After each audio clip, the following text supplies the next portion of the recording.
L'exercice permet de faire le point sur les dossiers départementaux. La préfète des Vosges recevait ce mercredi matin la presse pour parler notamment du maintien de l'ordre pendant les manifestations, alors que la 12e journée de mobilisation contre la réforme des retraites est prévue ce jeudi, mais aussi des rassemblements vendredi dès 17 h. Valérie Michel-Moreau a rappelé que les 8 premières manifestations s'étaient déroulées dans le calme, mais l'acte 9 a changé la donne avec des heurts à Épinal en fin de cortège. Les policiers avaient répliqué avec des gaz lacrymogènes. La préfète a redit les règles qui s'appliquent en la matière. C'est le schéma national qui s'applique partout en tout lieu du territoire. Utilisation des lacrymos qui ne s'est pas reproduite le 28 parce qu'on était dans un schéma différent avec des renforts de CRS. Après l'acte 9, les Vosges ont en effet obtenu des renforts utilisés lors de la 10e journée où il y aura tout de même 10 interpellations et des blessés. Mais pour la préfète, il n'y a pas eu de violence policière. Les assaillants étaient bien du côté des casseurs.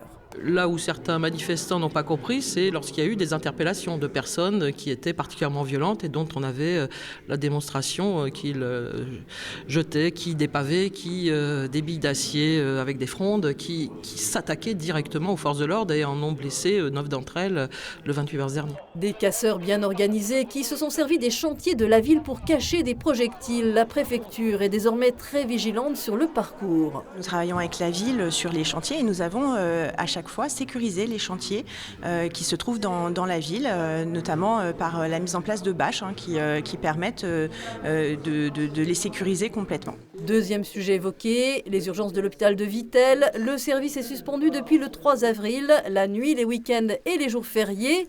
La loi Rist qui plafonne la rémunération des médecins intérimaires a eu raison de plusieurs vacations. Sur 19 remplaçants contactés, seulement 4 ont accepté de signer un contrat. Selon la représentante de l'État, tout est fait pour débloquer la situation. On a le relais avec Neuchâteau. Pour autant, sur les tout premiers jours, on voit que tout ça est assuré, que les ambulances sont là aussi et qu'on arrive à tenir de manière correcte. Ça n'est pas l'optimum et on travaille à obtenir l'optimum dans les toutes prochaines semaines. Mais le député de la 4e circonscription des Vosges, Jean-Jacques Gauthier, ne veut pas en rester là. Mardi à l'Assemblée, il a interpellé le gouvernement, dont le porte-parole de l'exécutif, Olivier Véran, qui avait affirmé dans l'hémicycle il y a un mois que le service des urgences serait maintenu. Je souhaite, encore une fois, que le ministre et que l'ensemble du gouvernement respectent leurs paroles. Il y va de la crédibilité de la parole de l'État. Dernier sujet abordé, celui de la ressource en eau, avec ici également une surveillance des services de l'État. Et ce constat, il y a 2 semaines, le niveau hydrologique dans les Vosges était moins mauvais que celui de l'an passé à la même époque. Des assises de l'eau auront lieu le 28 avril à Épinal pour répondre au mieux au risque d'une éventuelle sécheresse.